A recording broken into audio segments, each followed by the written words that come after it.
জাতীয় স্টেডিয়ামে ঢুকেই আমিনুল হক সরাসরি চলে গেলেন নতুন লাগানো সবুজ ঘাসে। আগামী নভেম্বরে এই মাঠে হবে সাব চ্যাম্পিয়নশিপ। তার আগে লাগানো হয়েছে নতুন ঘাস। খেলোয়াড়ি জীবনে অনেক স্মৃতি এই সবুজের বুকে। পরম যত্নে হাত বুলিয়ে একটা মুহূর্ত সে স্মৃতি হাত নেড়ে বেড়ালেন যুব ও ক্রীড়া প্রতিমন্ত্রী।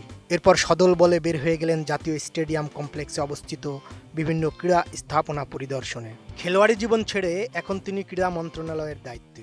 যে আঙিনা তাকে দিয়েছে তারকা খ্যাতি, সেই কমপ্লেক্স ঘুরে দেখে ফেললেন দীর্ঘশ্বাস।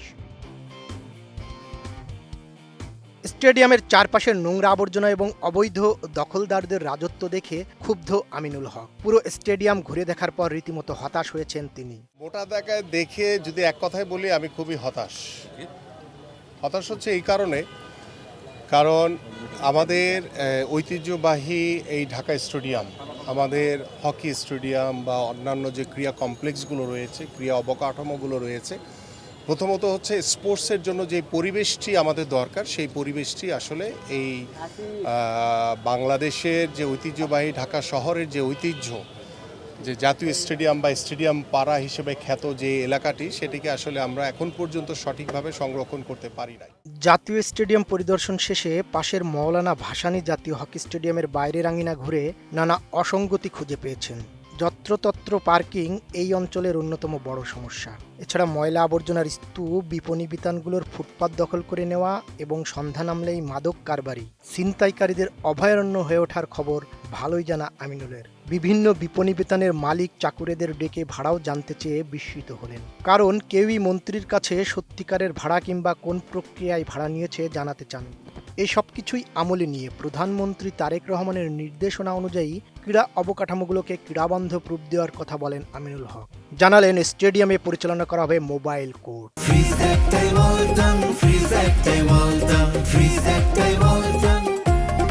চারপাশে আমরা স্পোর্টসের পরিবেশটি ফিরিয়ে আনতে চাই এবং এই পরিবেশ ফিরিয়ে আনার জন্য ইতিমধ্যে আমাদের মাননীয় প্রধানমন্ত্রী তিনি নির্দেশনা দিয়েছেন। তার নির্দেশনা মোতাবেকই আজকে আমরা এখানে এসেছি এবং আমরা প্রত্যেকটি অবকাঠামো বা এই এলাকার পরিবেশগুলো পর্যবেক্ষণ করেছি এবং সবচেয়ে বড় সমস্যা হচ্ছে যে সন্ধ্যার পর এখানে মাদকের একটি ব্যাপকভাবে, আমার মনে হয় যে এখানে মাদকসহ ছিনতাই, বিভিন্ন অপকর্ম এখানে হয়।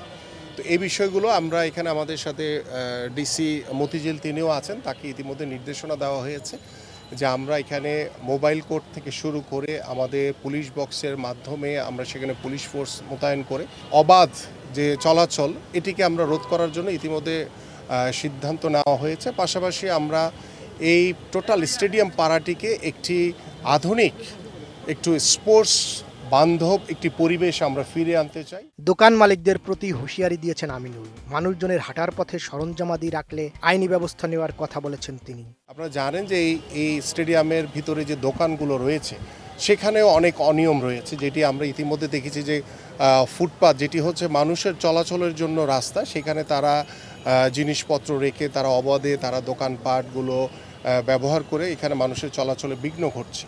সো আমরা ইতিমধ্যে অলরেডি আমার যুব ক্রীড়া মন্ত্রণালয়ের আমাদের এনএসসির যে নির্বাহী পরিচালক আছে তাকে নির্দেশনা দেওয়া হয়েছে যে আমরা পুলিশ এবং এনএসসি, আমরা বোধ যুব ক্রীড়া মন্ত্রণালয় মিলে আমরা এখানে মোবাইল কোর্ট থেকে শুরু করে ম্যাজিস্ট্রেট নিয়োগ করে আমরা পর্যায়ক্রমে আমরা এই স্টেডিয়াম পাড়ার পরিবেশটুকু ফিরে আনতে চাই। দেশের সর্ববৃহৎ ইলেকট্রনিক পণ্যের মার্কেট হিসেবে পরিচিত এই জাতীয় স্টেডিয়াম কমপ্লেক্স। স্টেডিয়ামগুলোতে হাজারের বেশি দোকান রয়েছে, যা থেকে বছরের পর বছর কোটি কোটি টাকা রাজস্ব বঞ্চিত হয় জাতীয় ক্রীড়া পরিষদ। মানধাতা আমলের মূল্যে এসব দোকান লিজ দিয়েছে জাতীয় ক্রীড়া পরিষদ, যেগুলো নতুনভাবে মূল্যায়নের উদ্যোগ সেভাবে কোনো সরকারই নেয়নি। আমিনুল এক সপ্তাহের মধ্যে একটা হালনাগাদ তালিকা করার নির্দেশ দিয়েছে ক্রীড়া পরিষদকে। পুলিশ কমিশনারকে সাথে নিয়ে এসেছি, তার দায়িত্ব এখন এটুকু আমাদেরকে সহযোগিতা করে এবং আমাদের পক্ষ থেকে সার্বিক সহযোগিতা থাকবে এবং আগামী এক সপ্তাহের ভিতরে ইনশাল্লাহ এটার রেজাল্ট আপনারা দেখতে পারবেন।